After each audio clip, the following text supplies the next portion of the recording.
not just Bengaluru, but there have been several other cases as far as Delhi, as far as at this point in time Maharashtra is also concerned. Let's open up the panel at this point in time.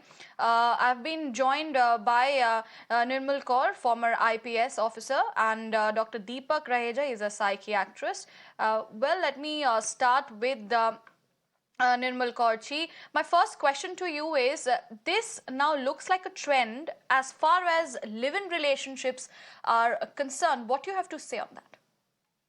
I think live-in relationships, it happens everywhere, of course, but live-in relationships also kind of, they communicate a lack of, in this case, both the families knew.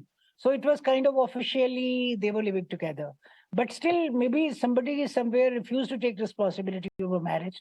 That's why they were living together. So it indicates a certain kind of, a nature where one doesn't want to take responsibility for one's actions. So, one more feels entitled, one feels free. And that freedom can be anything. You can even bludgeon the girl you love to death, or at least, profess to love.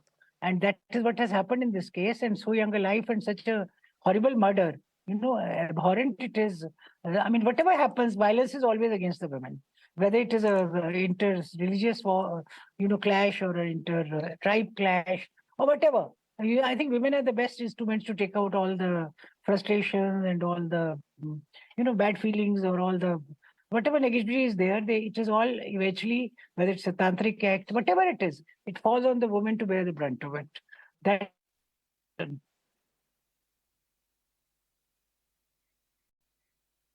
All right, Nirmal ji, I'll come back to you. Let me go across to Dr. Deepak Raheja, who is joining us. Dr. Raheja, how can women safeguard themselves in such cases? What exactly goes on in the minds of these people who end up committing such barbaric crimes?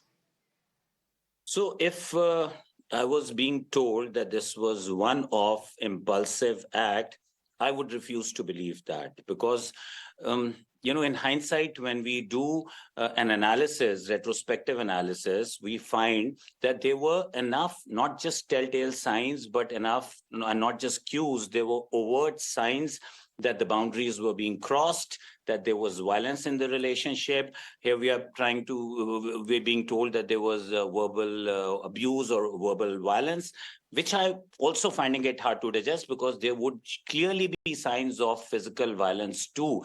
And it is very important for the women or any individual in such a relationship to be able to draw a line and not let somebody cross over, because if you let that happen once, the behavior tends to get reinforced, and then that continues for a while, leading to an impulsive action. Maybe the intention was not to kill her, but that impulsivity led, unfortunately, to the death of 24-year-old Deva, and that's a huge loss for the family, for society. I mean, your heart cries out. It could be anyone's child, but it's very important to be, I mean, I'm not really trying to say that two wrongs make a right, but just to be able to spell out that the boundary will not be crossed. I have known women who've either called police or who've called their family. There's been a big drama, but that was the last time that the violence happened. I've also known women who've, in that fit to spell out that they are not going to let that boundary be trespassed,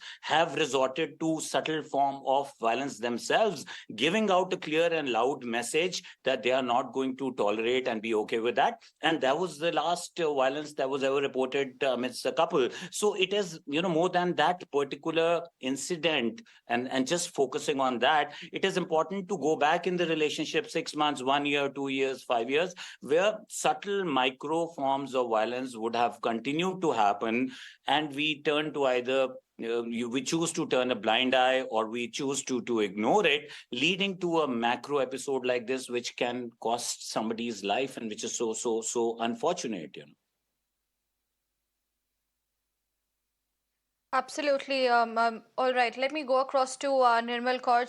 Ma'am, what should be the action now, if we talk about that, that is taken against such barbaric acts? Because there seems to be no fear in the eyes of these monsters. So many cases already. There have been vast coverage by the media. It's everywhere in the newspapers and the social media. Still, there is no fear. So where is the lack now? I think we are just at the threshold of formulating a new criminal code. I think the punishment should be really deterrent in case of intimate relationships like this. There should be a separate set of punishments where violence or murder or whatever is perpetrated by those in intimate relations, like a husband or a live-in boyfriend. I think that is one kind of thing we can do at a societal level.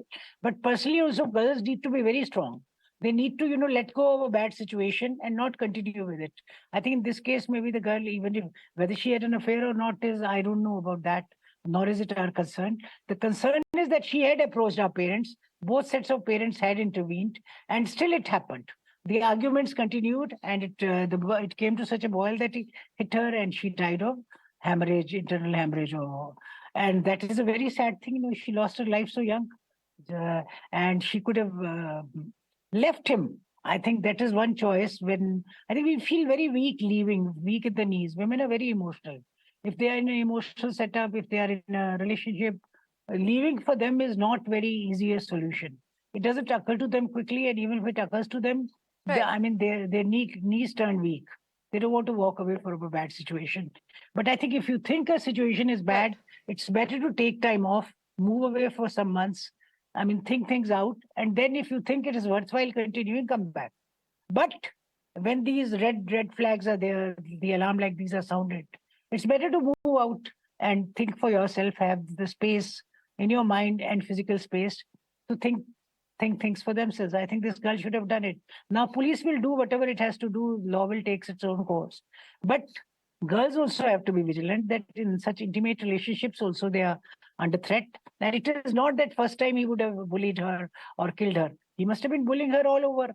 The kind of dynamics that is there Absolutely. in the relationships, that he feels entitled to hit her. That means maybe he's been hitting her Absolutely. for quite some time. This time it went bad. Absolutely. Or he was at least verbally abusing her. That is a certainty, definitely. If you feel so entitled that you can hit a partner, hit a girl, or hit a Absolutely. partner, that means that you have the upper hand in the relationship. You are the Right. dominant partner, and the girl should have thought for himself, since but maybe the societal pressure. Now that they're living together, the parents know, so she has to somehow Absolutely. continue with it, as good as a marriage, or Right. maybe even worse, because otherwise, Right.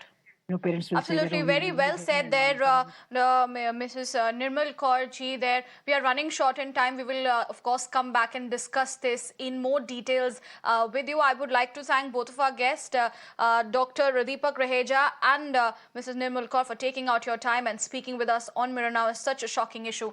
We leave it at that and now shift our focus.